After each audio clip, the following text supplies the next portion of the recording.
this is Audra from Homesteading in Idaho. Welcome to my kitchen. So today I wanted to show you guys one of my favorite recipes, and that is a fermented salsa. It's super easy, super quick to make, and it's got all the benefits you need for really good gut health. It's going to have the good bacteria, those probiotics you want for your gut. And because we're fermenting it, we're not cooking down those tomatoes.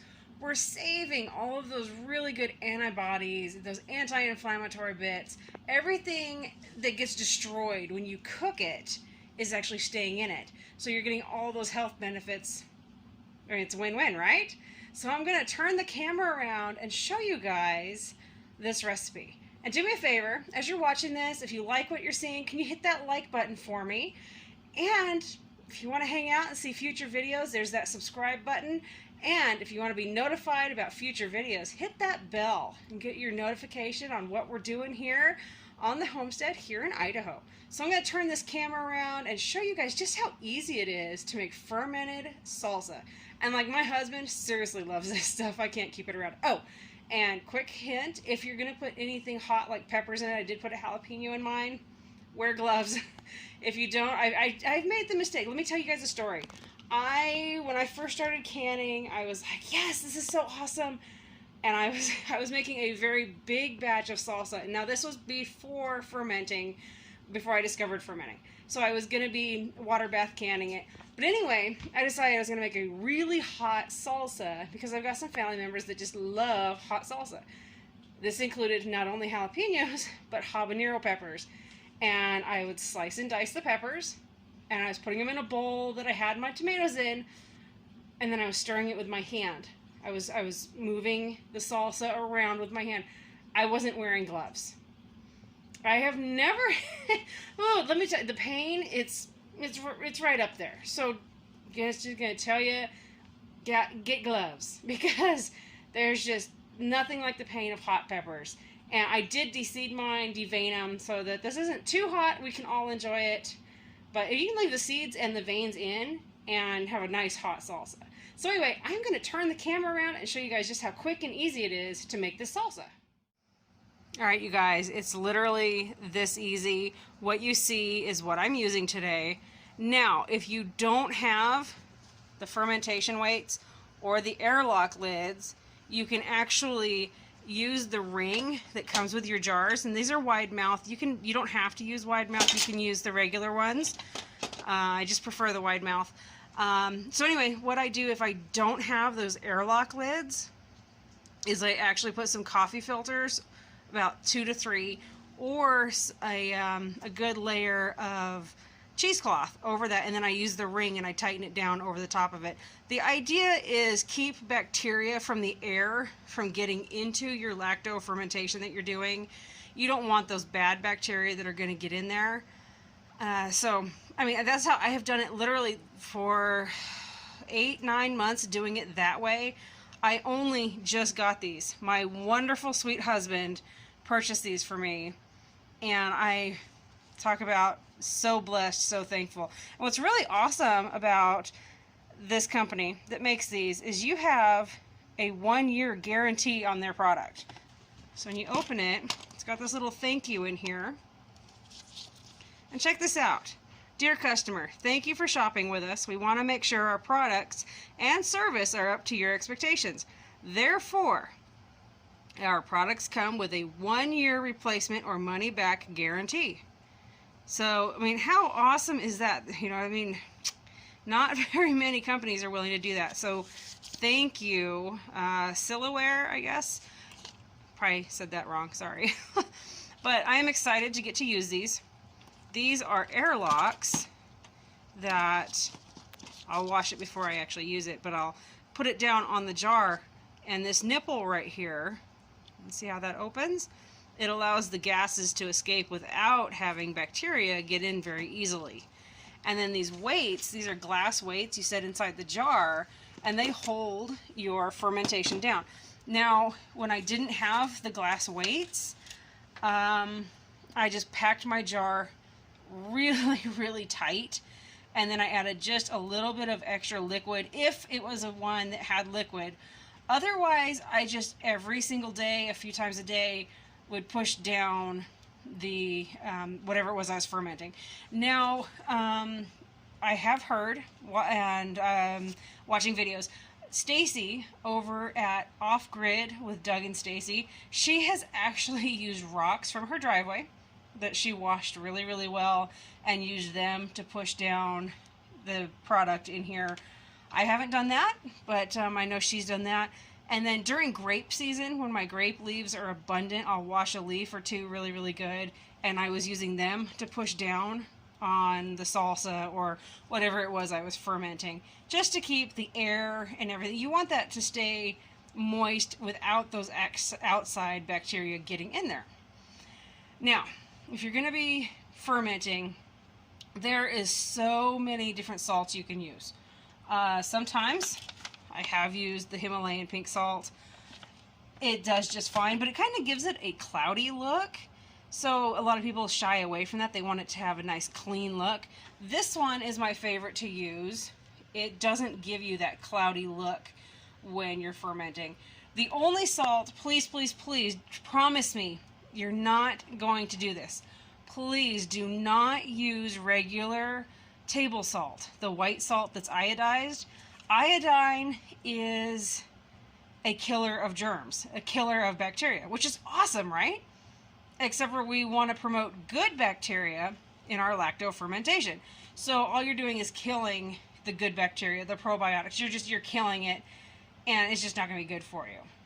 So please, please, please spend the money. Go get yourself some canning and pickling salt. I actually found this bag at the dollar store for $1. I mean, come on. There's no excuse not to have some sort of a different salt that is not going to mess up your fermentation process. Now, this recipe, I used tomatoes. I've got 1 pound of tomatoes, 1 onion, it's a medium large size onion that I diced, 1 jalapeno, and a couple cloves of garlic. I'm also going to be adding the ground cumin. I will be adding 2 teaspoons of lemon juice. You could also use lime if you would like. And then 1 teaspoon of the canning and pickling salt.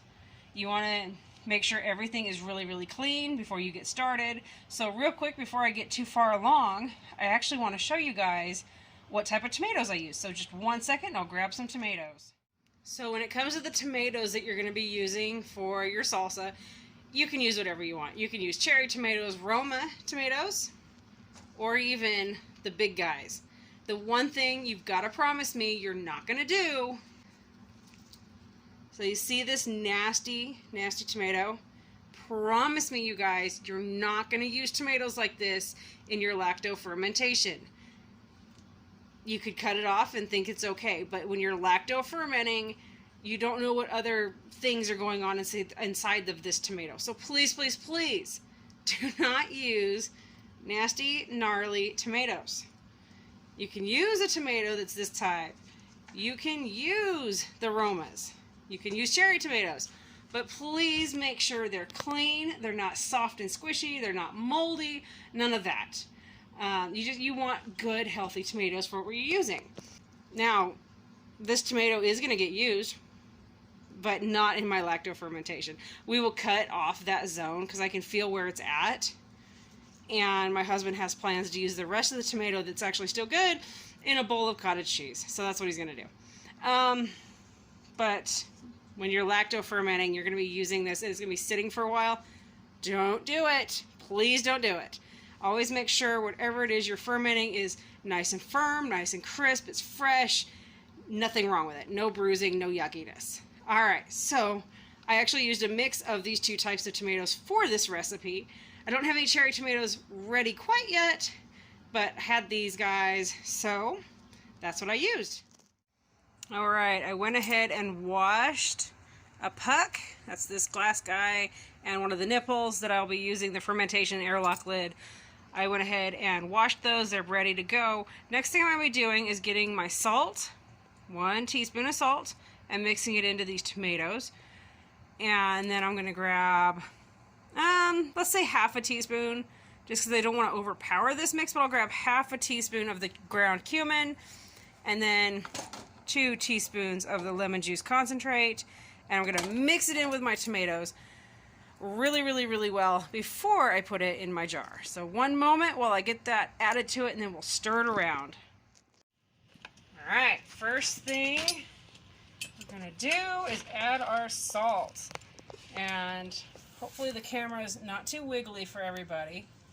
My youngest is helping hold the camera. Thank you, John. You're welcome. Alright, whoops, that's a bit much, but that's alright. Okay, put that over there. Switch to the ½ teaspoon. Add our cumin. I don't know if you guys ever cook with cumin. It smells so good. I love it. Love the smell of it. Let's go back over here to our lemon juice. I'm going to give it a shake before I use it. Before you do that, make sure your lid's on tight. Otherwise, you might get a surprise. Alright. Now, if you don't have lemon juice, or if you want to go a different direction, you could actually take a lime or a lemon and just squeeze it into there. It'd be fine. So now I'm going to take my spoon and I'm going to mix this in really well. You want to mix that salt in there. Really get it going. The salt is going to create a sweat. So now we're going to mix our ingredients. Now it's going to start to get really juicy. That's because of the salt. It makes your vegetables sweat. It produces that juice. Got that mixed in there. You see how moist that's starting to look? That's really good. You want that. Don't drain it out. You know, a lot of people, you might think, oh gosh, I don't need that juice. No, that's exactly what you want. Now I'm going to add this into this bowl, a little bit at a time. Now, fermentation is amazing for gut health. If you've got leaky gut, things like that. John, who's filming for me right now, has what's called mast cell disease. And the jury is out on whether fermentation is good or bad for people with mast cell disease. And it's going to depend on the person. I'm not knocking anything. Please don't feel like I am. You know, one person with this can tolerate things that other people cannot. But anyway, with John, I have given him fermented foods. And it's when he's not eating the fermented foods, when he's not eating these good foods, that he ends up with serious gut aches. And like for myself, I get sour gut if I'm not eating properly. But when I'm eating things like this, I feel so much better. So I've got that mixed in just about as good as I think I'm going to get it. Now, see if we can fit it in our jar. I might have put in too much. Alright.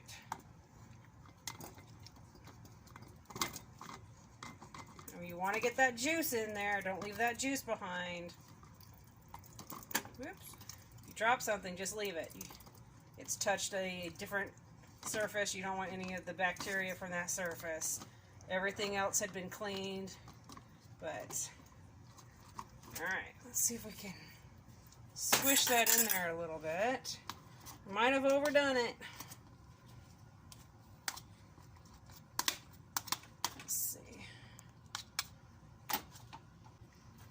See how I'm going to smush that down? You'd be surprised at just how much more you can fit when you smush it. Alright everybody, cross your fingers that this all fits. Sometimes I get ahead of myself.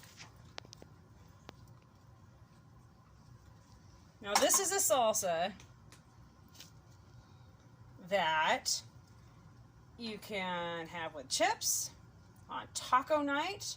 This is perfect for taco night, things like that. Lots of different salad night is good. So this is my puck. I cleaned it. Now, see how that fits right in there like that? Whoops. Hold on. That's all right. We're going to make a mess. Whoop. Push that down just enough. And pull it out and collect just a little bit of the juice.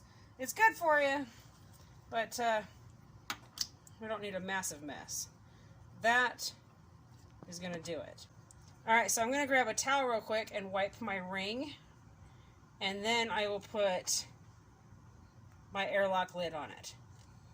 So just like when you're canning, you know, your regular water bath or your pressure canning, stuff like that, clean your jar. Don't let it sit and collect gunk and nastiness. You know, make sure it's clean. You want a nice environment for healthy stuff. You do not want to create an environment for gunk, nasty bacteria and stuff to build up. It's the last thing you want. Alright, so see how that fits right on there? Now I'm going to grab my lid, or my ring. That's the lid. Let me grab the ring real quick. Here we go. Just like that. Now before I go put this somewhere, I am going to clean the rest of my jar. Thank you, John, for filming for Mom. I appreciate it, buddy. You're welcome. You're awesome. Alright, so now you've got it in the jar. What are you going to do with it now? Well, I'm going to clean my jar, clean everything up, and I'm actually going to put it in something like this. I have a couple metal pie tins or some glass ones that I don't use, and I actually set my jars in those because sometimes you will get bubbling over and some spillage, and you just don't want it going all over your counter or whatever it is, wherever you're putting it. Now the salsa, this fermentation, it's going to bubble. You see how already we've got bubbling happening here. That's good. I mean, that could just be air trapped, or it could already be the fermentation process starting. I know when I've done a lot of tomato ones, they bubble very, very quickly, and cabbage sometimes bubbles really quickly also.